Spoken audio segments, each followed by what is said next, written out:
Hey guys, week 5 of the budget build. Had a good week of running this truck. Didn't have any breakage though. I beat on it pretty hard, but didn't have anything actually fail on me. I did lose the bead on a couple of the wheels a couple of different times, and you can check out my Trail Ready beadlock review video for more information on that. Turns out that it's really the fault of these tires that's causing the bead to lose. I tried some different tires on the wheels and they held really well. So we're going to keep running these tires until later on in the build when we can arrange for some grippier tires to get on there.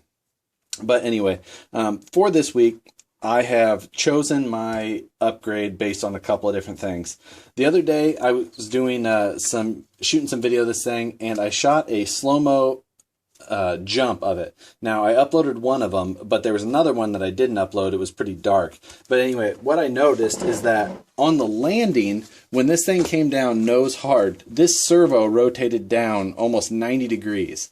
And that was based on the lower links giving out and bowing down and letting that axle roll under. And you can actually do it by hand, and you can see what is happening with those lower links. Now, that is good for durability because the links just give rather than making another part break or take the brunt of that force. However, I prefer the truck to be rigid. I like to know what it's doing and things like that. Now, there's a bunch of parts on this truck still that do have that give. The most notable is probably the steering linkages. But right now, those steering linkages are pretty much the only thing keeping that stock AS3 servo alive. So I know as soon as I change out these steering links, I'm going to take out the gears inside that servo. So I'm going to try and leave those alone for now. But for this week, what I'm going to do is I'm going to upgrade the lower links only in this truck to some Vanquish 3/16 titanium links. Now, I do have the entire 10-piece link kit here. This includes all of the suspension links as well as the steering links. However, I'm not installing all of this right now. I'm doing this more as, again, the $50 a week. And for $50, you could replace all of the lower links, but that's about it. Now, if you can afford to grab this whole kit, you do save 20 bucks total. So think about it. Actually, I think you save just a little bit more than $20 total. So if you can afford it, grab it all at once and save yourself some cash. But for the purpose of this build and how we're doing this, I'm going to install the lower links only, and then we'll run it for another week and see how it goes. Alright guys, I went ahead and installed the Vanquish 3/16 lower links. Installation is very straightforward. Remove the bolts, put the bolts back in. So I'm going to skip any info on that.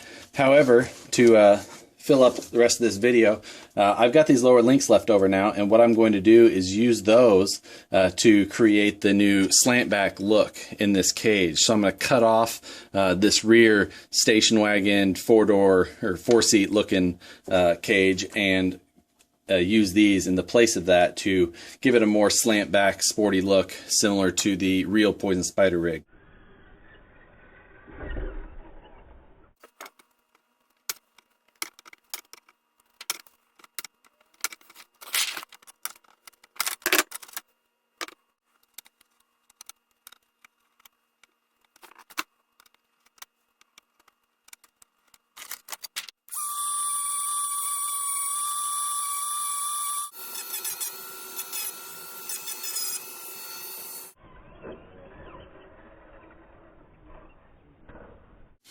All right, now I've got the cage all trimmed and sanded down. I'm going to do the cage mod. There's a million different ways to do it. Everyone can do it their own way. This is just a way that I see as being the way that I'd like to do it, so that later on down the road, if I do go to something like a DMG Stiffy kit, I can remove the pieces that will be replaced, and the pieces that will stay will still be unmodified.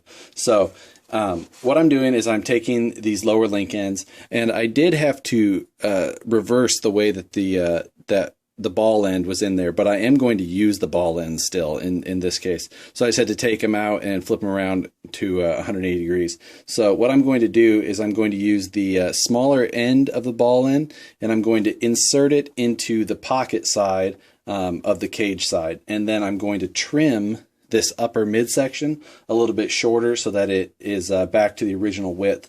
And then I will replace the screw in through the cage, and it will give me a flush mount on both sides, and it won't distort the pocket on this frame side. And then I'm going to repeat the process down on this rear end. So that's what I'm going to do now, and we'll get these installed.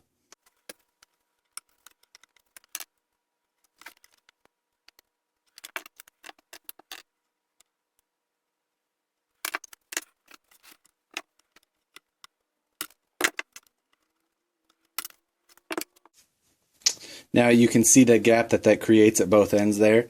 So those gaps will be filled by replacing that ball end in that area. And now I'll simply bolt the cage back together.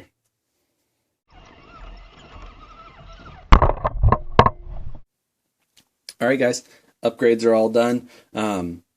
You can see that rear cage mod was a big visual impact using parts that came with the truck. So any of you guys can do these without having to have any extra spare parts laying around, like some of you may not. So anyway, as far as the budget for this week, the links cost me right at about $50. So that my budget will be pretty much unchanged, and I'll do a scroll at the end rather than going through all the math and all those things. That's kind of getting boring.